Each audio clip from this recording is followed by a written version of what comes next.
नमो नमः साथियों। Online class की आज की इस श्रृंखला में आप सभी का हार्दिक स्वागत है।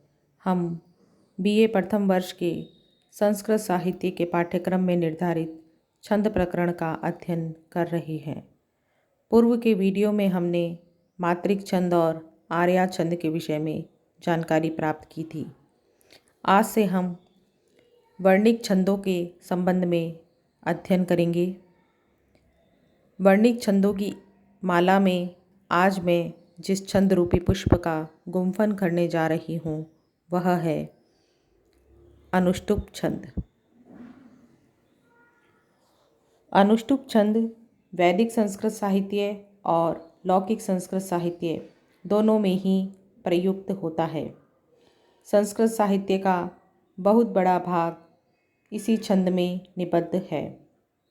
लौकिक संस्कृत साहित्य का आदि ग्रंथ रामायण भी इसी छंद में लिखा गया है। मां निषाद प्रतिष्ठां त्वमगमः शाश्वती समाः यत्क्रौंच मिथुनादेकम अवधि काम मोहितम। यह लौकिक संस्कृत साहित्य का आदि श्लोक है। इसमें महर्षि वाल्मीकि ने अनुष्टुप छंद का प्रयोग करके करुण रस संबंधी अपने भावों को प्रकट किया है। अनुष्टुप छंद को श्लोक या पद्य भी कहते हैं। यह वर्णिक संवृत छंद है। इसमें श्लोक में 4 चरण होते हैं और प्रत्येक चरण में 8 वर्ण होते हैं।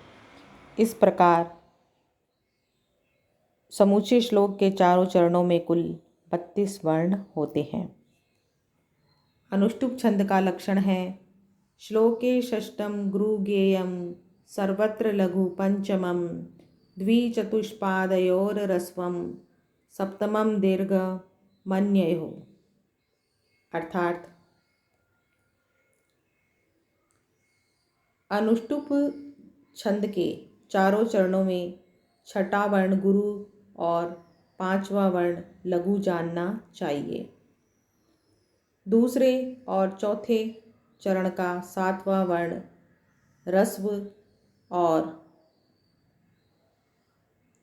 अन्य चरणों का 7वां वर्ण दीर्घ जानना चाहिए। इस प्रकार अनुष्टुप छंद के प्रत्येक चरण में कुल 8 वर्ण होते हैं, जिनमें केवल 5वें, छठे और 7वें इन 3 वर्णों पर ही यह नियम लगता है। 5वां वर्ण चारों चरणों में लघु तथा छठा वर्ण गुरु होता है। दूसरे और चौथे चरण का 7वां वर्ण लघु होता है तथा पहले और तीसरे चरण का 7वां वर्ण गुरु होता है। अनुष्टुप छंद के नियम को और अधिक स्पष्टतः समझने के लिए हम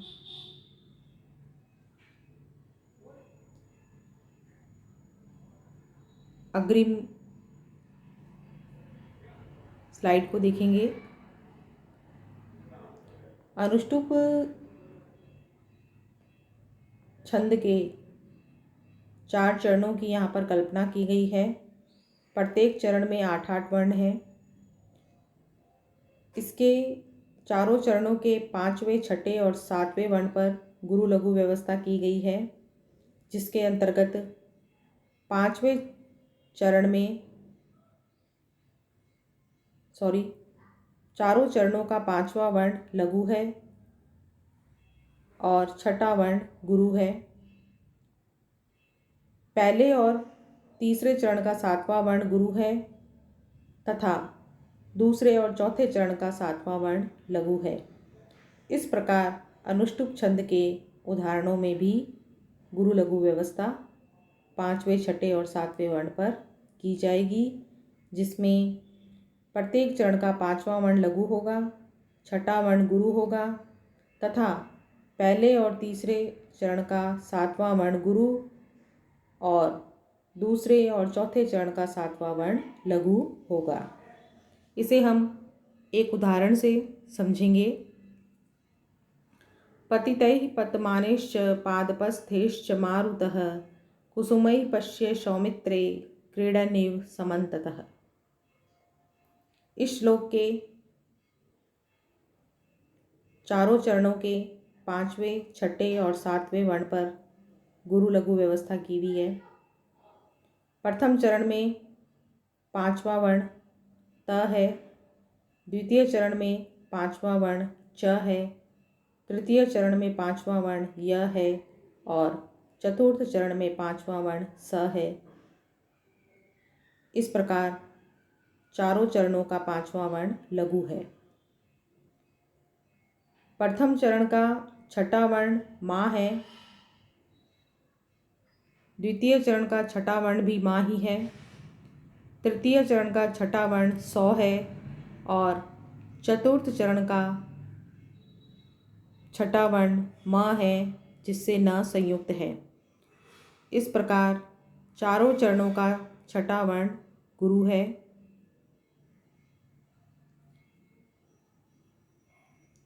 इसमें प्रथम चरण का 7वां वर्ण ने है, जो कि गुरु है। द्वितीय चरण का 7वां वर्ण रू है, जो कि लघु है। तृतीय चरण का 7वां वर्ण मी है, जिससे त संयुक्त है, तो वह गुरु हो गया। और चतुर्थ चरण का 7वां वर्ण त है, जो कि लघु है।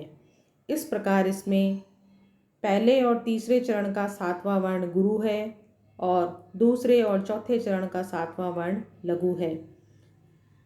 इस श्लोक में अनुष्टुप छंद के लक्षण पूर्णतः घटित हो रहे हैं, अतः इसमें अनुष्टुप छंद है।